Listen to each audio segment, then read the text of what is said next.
999ers risk their lives every day, keeping us safe. My heart was racing, but you just do it because you're a police officer. But all too often, they're abused and attacked. I have been punched, kicked, spat at, sworn at. I think most of us have. These personal attacks on police, firefighters and paramedics are at an all-time high. I could feel the blood running through my shirt. He grabbed me around the throat with both his hands, Leaving them traumatised and unable to work. It's then left me questioning, is this the job that I want to carry on with? But while the violent criminals responsible are hunted down and brought to justice, our protectors fight to get well and back on the job. I'm not going to get beaten by somebody who decided they're going to try and hurt me. Ready to face the next critical incident. Stand still! Police team, just show yourself! Coming up. After experiencing a brutal attack, a West Midlands PC makes a breakthrough in his recovery. It's been very difficult for me. However, I'm quite proud of myself in some respects because I know I'm moving on.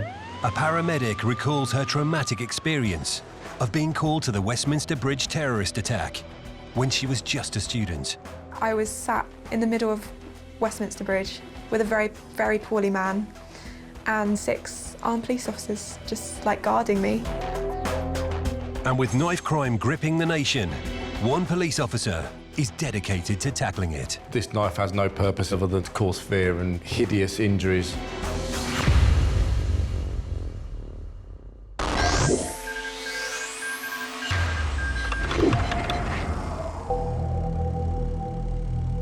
In the West Midlands, PC Paul Newman finds solace in his obsession. Motorcycles are my life passion. I think I'm on motorcycle number 96 now. A motorcycle to me is my freedom, my space, my time. My time.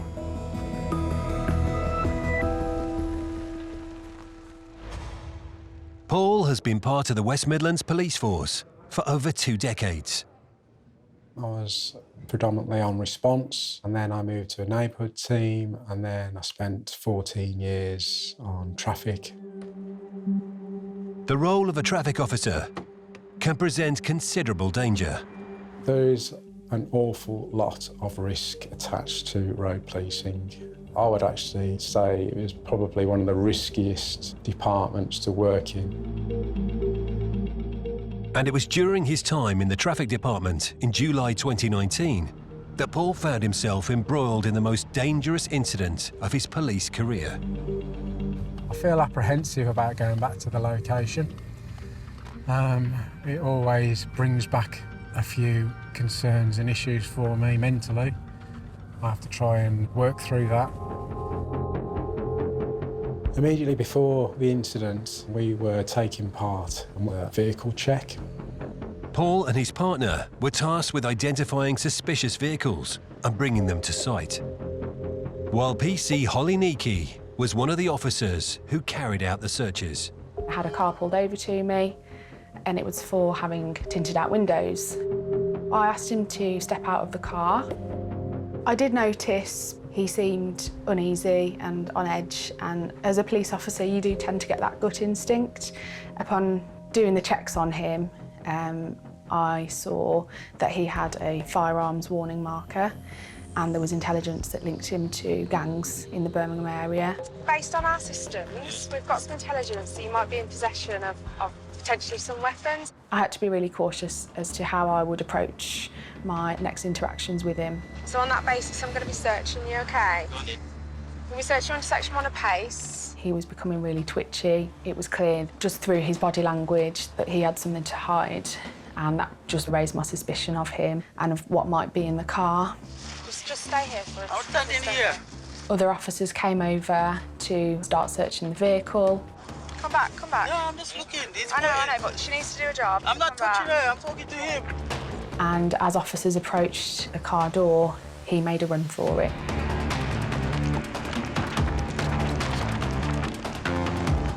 As soon as he ran, it's my instinct as a police officer to start chasing as well. The male then ran directly across the roundabout towards the bridge. Myself and my partner have driven around the road to see who we're looking for. And then we got to a point where there was a canal and there was quite a steep drop, and he jumped over that fence, and that was the point where I thought, I can't chase anymore unless I'm going to seriously injure myself. It's going down the river. And it was at that point, I believe, that Paul caught up with him first and was chasing him through the canal. He was running along the centre, even though he'd got officers on both sides of the river. He'd got nowhere to go. I climbed this fence, I went down to the riverside, and then he has made the decision to enter the storm drain, which is that little rectangle over there. I've had no choice but to follow him in there. It's full of mud and deep water all the way in there. It goes back 25 to 30 metres. It's very, very dark, very, very smelly. It's full of thick mud, silt. Every step you took, you would sink halfway up to your shins. I noticed that the mud was getting thicker and thicker and thicker, to the point where the headroom available to us was getting lower and lower and lower. So I could see him in the distance in the tunnel, and then he came to a stop, and I thought, oh, it doesn't go anywhere, he can't get out. The only way to escape is through Paul. He's then grabbed hold of me and he's took me into a headlock. With the other hand, he has stuck his fingers into my eye sockets and was squeezing them so hard that everything went brilliant white. He has then forced his hand into my mouth, punctured a hole underneath my tongue, straight through into my jaw, effectively treating my head like a bowling ball. My reaction was to bite him. He then responded by dragging me by the head on my back, and he dragged me over to one of the deep pools of water, and he held me under the water, and I then was struggling to breathe. I got nothing left in me at all. We've been physically fighting for so long that I was spent. I got nothing left in me at all. And he held me underwater, and as far as I was concerned, I was dead. Later, with Paul being subjected to the most brutal attack, PC Holiniki comes to his rescue. I knew that there was a dangerous man in there. My heart was racing, but it's just an instinctive reaction.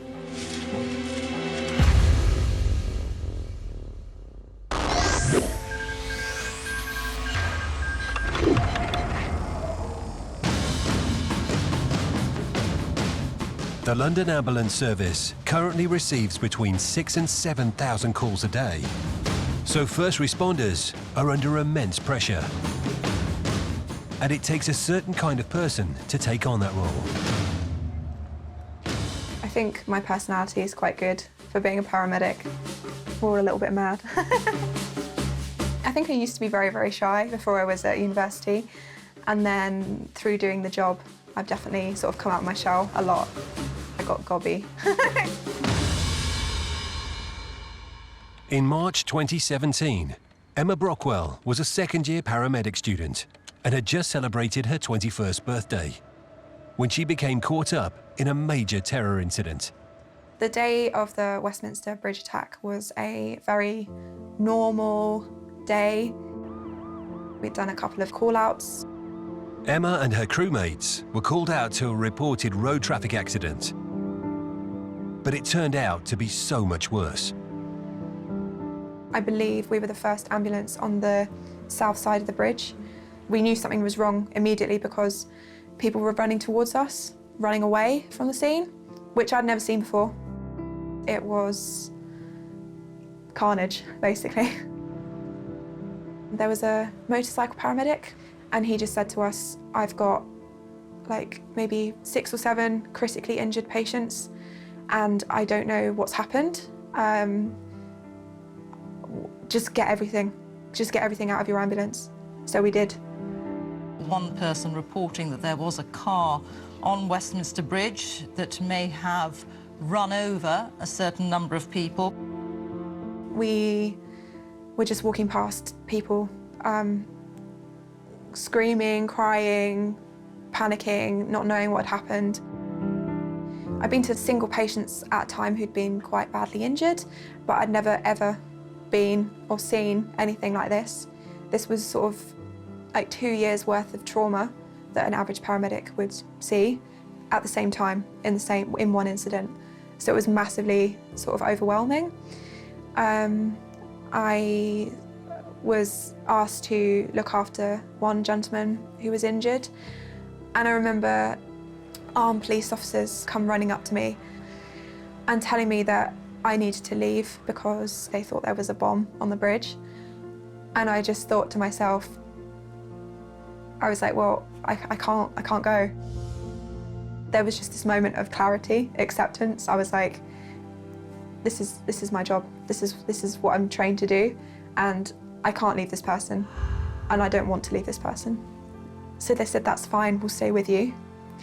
So I was sat in the middle of Westminster Bridge with a very, very poorly man, and something like 6 armed police officers just like guarding me, basically. And then I heard gunshots from the other side of the bridge, and I thought, I genuinely thought that I was going to die, basically. So it was very traumatic. When I look back, it doesn't really seem real. I feel like it was a different person that went.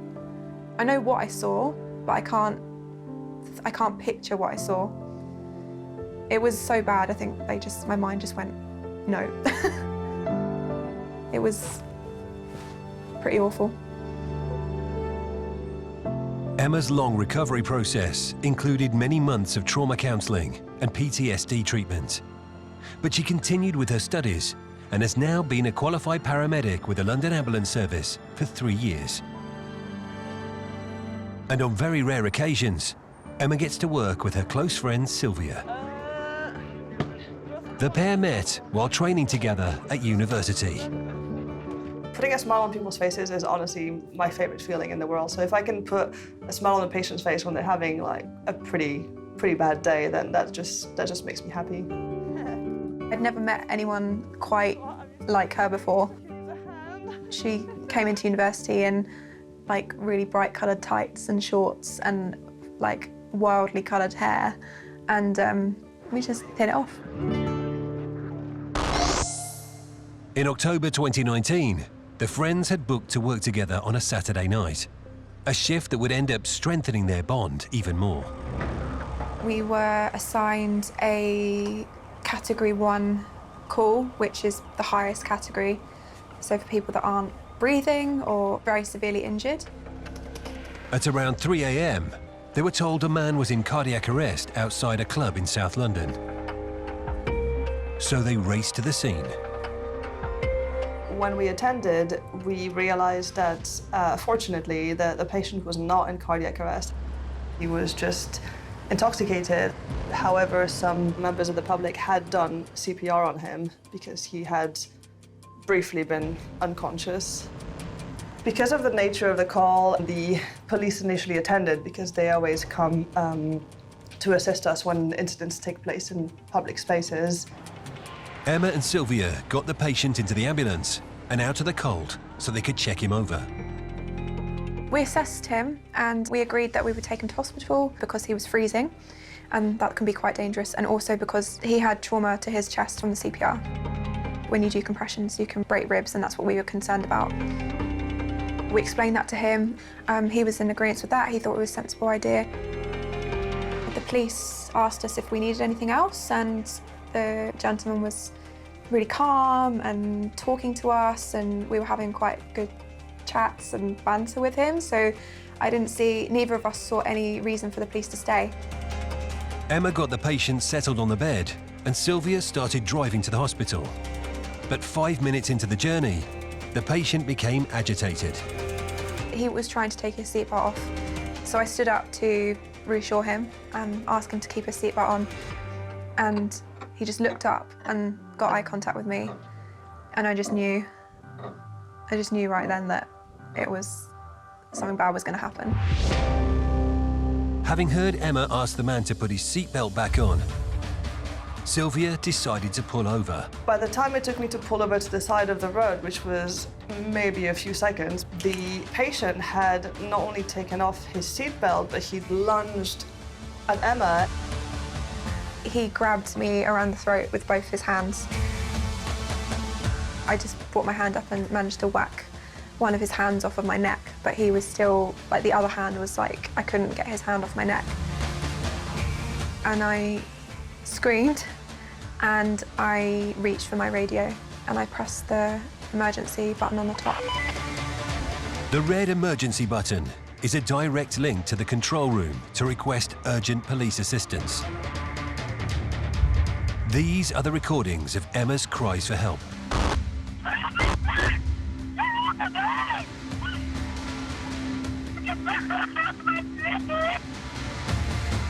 As Emma repeatedly pressed the red button, the attack continued. Location, are you safe over? I'm getting police to your current location. Number 331, police to scene now. He sort of forced me into the corner, so I was trapped, and he had his hand around my neck. And the next thing I heard was Sylvia shouting at him to let go of me. Sylvia jumped through the connecting door from the driver's cabin to defend Emma. It was awful. Emma's my best friend, and the first thing I could think of was, I've got to get in there, I've got to do something. Later, Emma and Sylvia struggle in the back of the ambulance with the extremely violent man. I honestly have no idea how I did it. I think it was just her life might be in danger. Still to come. Having been victim to the most violent attack, He has stuck his fingers into my eye sockets. He has then forced his hand into my mouth, punctured a hole underneath my tongue, straight through into my jaw. there's a huge impact on Paul Newman's mental health. I don't venture out the house on my rest days. I've become heavily reliant on my partner. It has put pressure on our relationship. And with knife crime at an all-time high, a Northampton PC is determined to clean up the town. Tackling these gangs for me, I think, is key, because if we get weapons and drugs off the streets, it makes those streets safer and it makes our communities nicer places to live.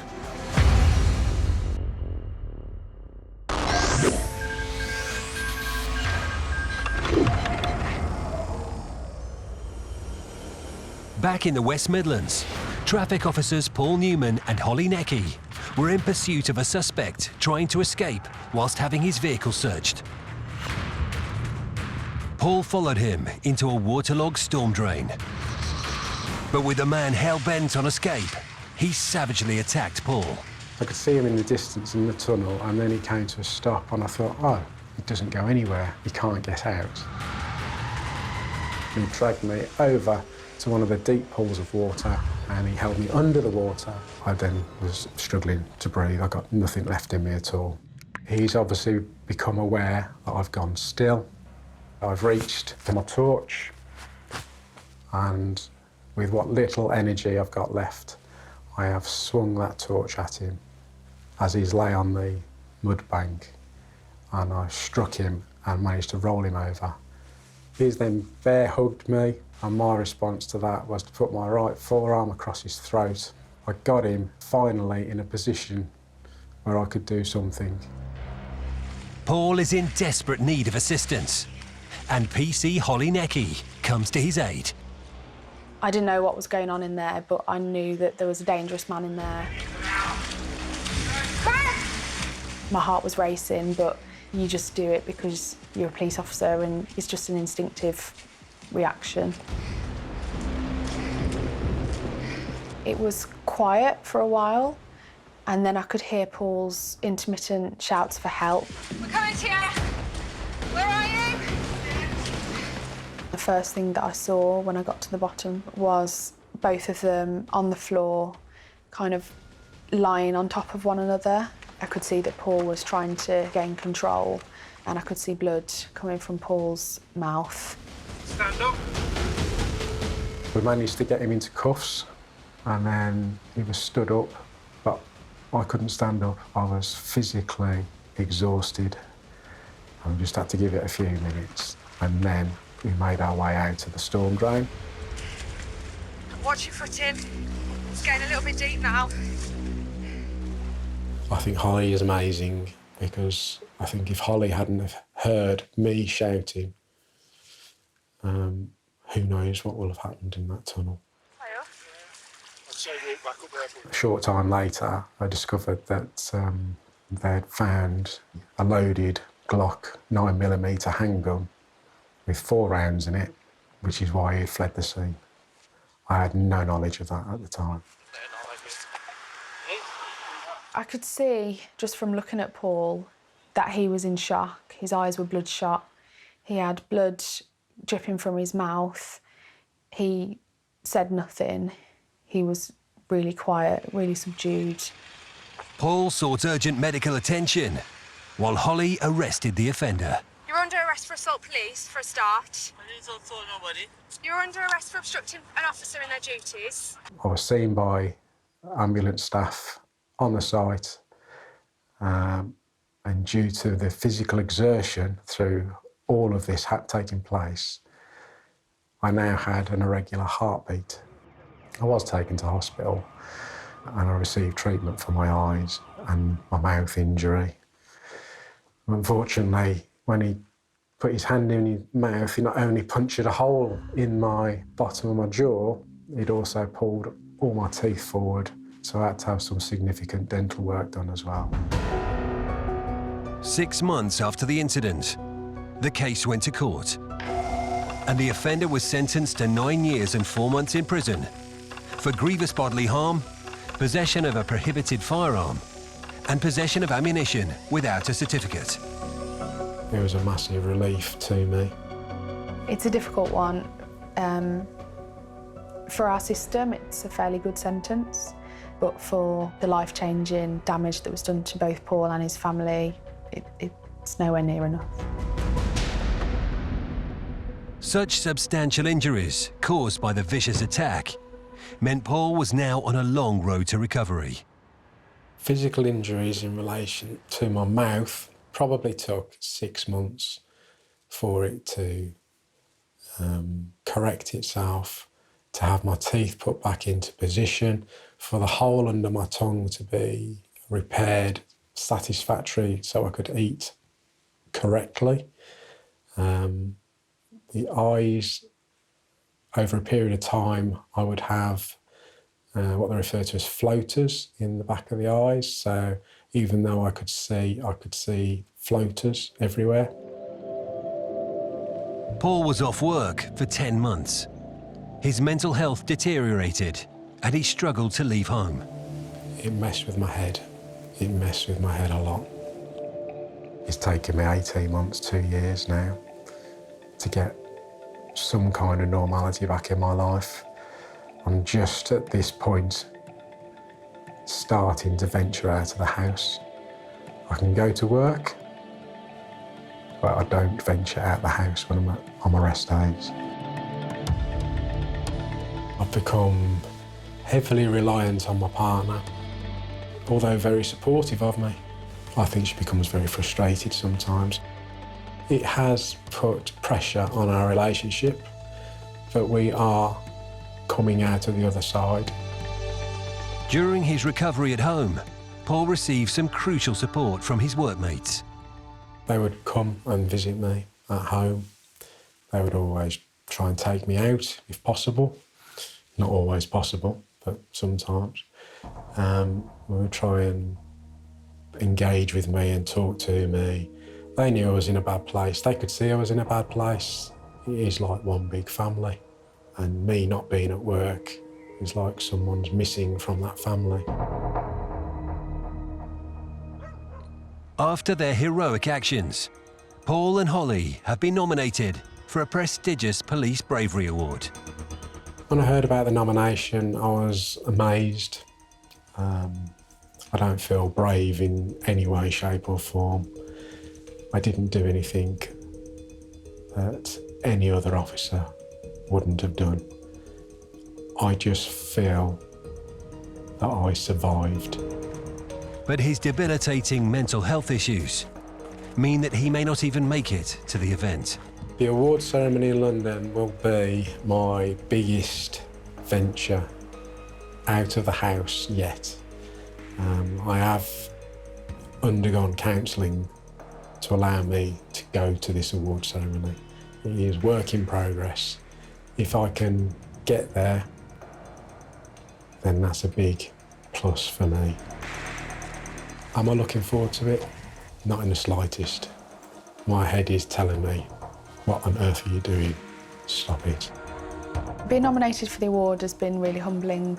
I feel that Paul is most worthy of this award, but I'm glad that I can be by his side and with him to support him in receiving it.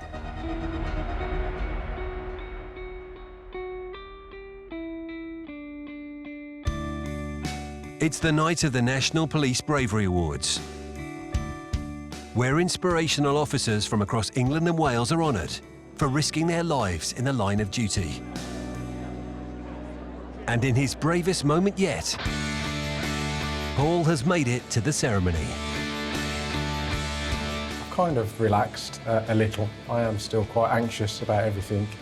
It's been very difficult for me. However, I'm quite proud of myself in some respects because I know I'm moving on. I mean, it's probably 200, 300 people here tonight, and I've kind of managed quite well. Paul has said to me that he feels like I saved his life. I don't feel like that's the case. Paul put himself out there. He followed that suspect into the storm drain, and he was the one that was in danger. I just did my job. The least that I could do was turn up to help him. Having made it to London for the awards, Paul is ready to face the future. I want to just move on as a normal police officer and be respected as a confident, capable officer, just the same as anybody else, without having any baggage attached to me. That's definitely where I'm going. I'm determined to get there.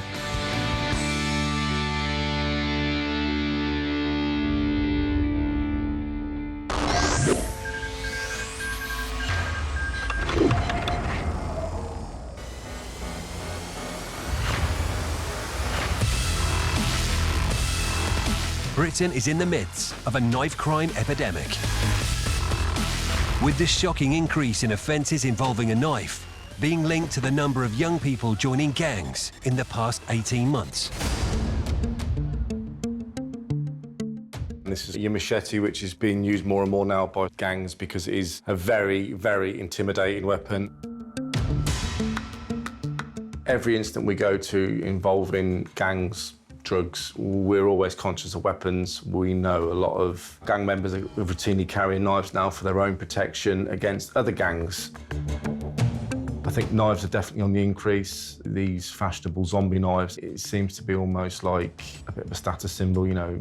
This knife has no purpose in society other than to cause fear and hideous injuries on the human body. The name zombie knife is just from popular culture around zombie movies, the weapons that are used in that sort of context. It's absolutely mind-boggling to me that you can still purchase these items. It's something we are coming up against more and more these days.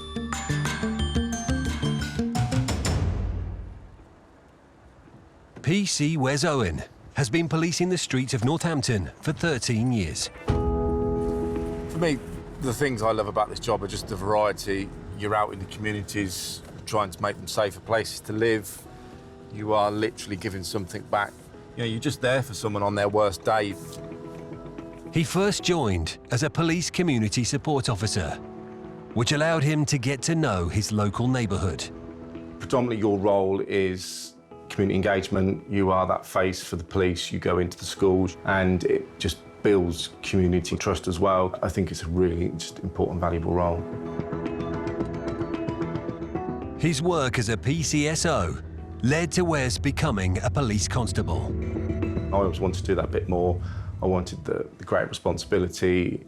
I think it was just always that calling I had as a small child. It was always in me to want to be a police officer, and of course you get to drive a little bit quicker to the incidents as well, which is every sort of child's dream. Wes is the epitome of a community officer. He knows who to talk to, he knows who to approach in the community, and actually when it's needed, he's not afraid to get in there and actually take action against people, enforcement action that's strong and effective to the benefit of everybody. In recent years, the rural county of Northamptonshire has experienced a significant increase in gang-related activity. And Wes's knowledge of the local community has been key in identifying the offenders. You need to be aware of the issues, you need to be aware of what gangs are actively, working on your patch. Tackling these gangs, for me, I think is key, because if we get weapons and drugs off the streets, it makes those streets safer and it makes those communities nicer places to live. In February 2021, when a knife-wielding gang tried to break into a property, Wes and his colleagues were called to attend.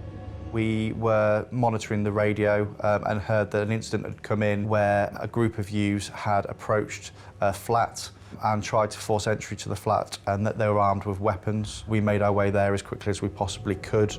We were literally within a minute of that location, so I was able to get there quite quickly.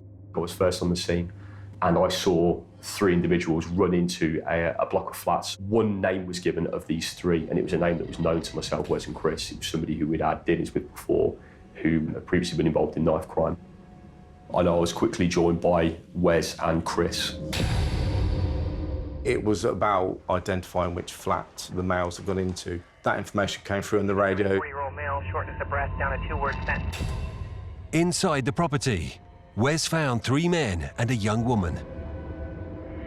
As we walked in, we saw the named person sat there. So as far as we were concerned, we had sufficient information at that point to place those 3 males under arrest on suspicion of the offence that had been committed. When we're going in anywhere, especially when we've had, incidents around knives and around violence, gang culture, we are looking to see what could be a threat to us. Is there knives out laying around the place? Where's the kitchen? What's accessible? These suspects were all named, so I engaged my male. Initially, he was compliant. It was going smoothly. I asked him to stand up, and he's produced a mobile phone out of his pocket, which he's given to the young female. Thank you, I'll have that. Yeah, I'll seize that. I've initially gone to seize that phone, because obviously it could form part of the evidence, and it could link him to this offence. Why have you got her? As soon as I've gone to take that phone from her, it's almost like a spark was lit. Get off! Get off! He's gone to grab it from me. It's gone from 0 to 100 in a matter of seconds. I've got people known for carrying knives. He's not been searched. He's fighting with me. And it is a big impact factor for all police officers, having a knife pulled out on you. Everything just kind of went very, very quickly. I've taken a bit of a crash and a tumble to the floor, and then I can hear him fighting with the other response sergeant, Scott, in the flat. I know there's a weapon involved. He's not been searched for weapons. As a police officer, we deal in seconds, not minutes. As I've picked myself up, I've made the conscious decision I'm going to engage the male with my taser. It was as if time stood still for a nanosecond. The moment of me taking that conscious decision to take that shot, and it impacted onto the person, and there was an immediate change of reaction.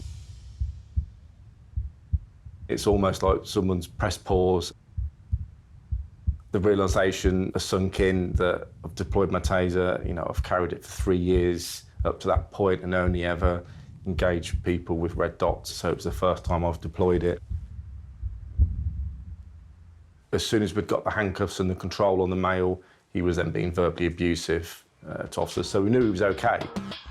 Fortunately for Wes, the suspect wasn't armed with a knife, but a weapon was found during a search of the property. A large knife had been recovered, a large zombie-style knife which is only designed to cause harm. It doesn't matter how many times you see them, it doesn't matter how many times you deal with these type of incidents, when you see these things close up, you know, you get a bit of a chill down your spine. I've got a family to go home to that rely on me, and, you know, sometimes officers pay that ultimate price and they don't get to make that journey home, and I think that does play on your mind. In court, the offender pleaded guilty to the charges of resisting arrest and 2 counts of assaulting an emergency worker.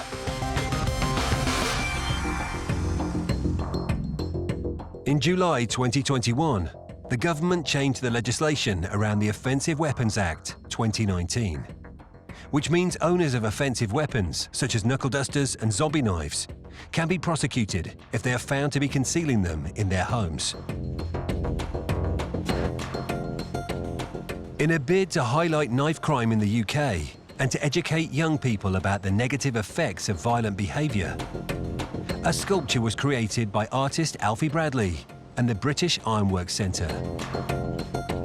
The Knife Angel is a 27-foot statue made from 100,000 confiscated knives received from 43 police forces across the UK.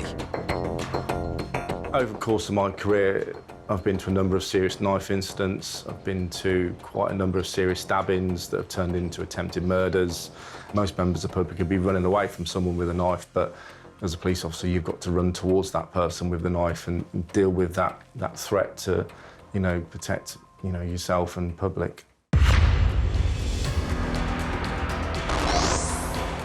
In the year ending March 2021, there were almost 37,000 assaults on police officers in England and Wales. And these attacks can happen at any time, even in broad daylight on a quiet street. In April 2021, Northumbria police officers responded to calls about a drunk man. All I'm trying to do is help you. Right, you're under arrest for being disorderly. The man rejected the officers' help and became abusive. Anything you do today, it's going to be good with evidence. Stop kicking out. Please. Everybody, can I get some assistance, please? Yeah, I've just been assaulted on. Paramedics were also at the scene, and one attempted to restrain the attacker. But he grabbed the officer's baton from his belt and tried to strike him. Do you dare try and bite me? Do you dare? The officer used pepper spray, which is similar to tear gas, and was eventually able to restrain him until backup arrived to take the man into police custody. Back! Get down! The offender admitted to 2 counts of assaulting emergency service workers and was jailed for 8 months.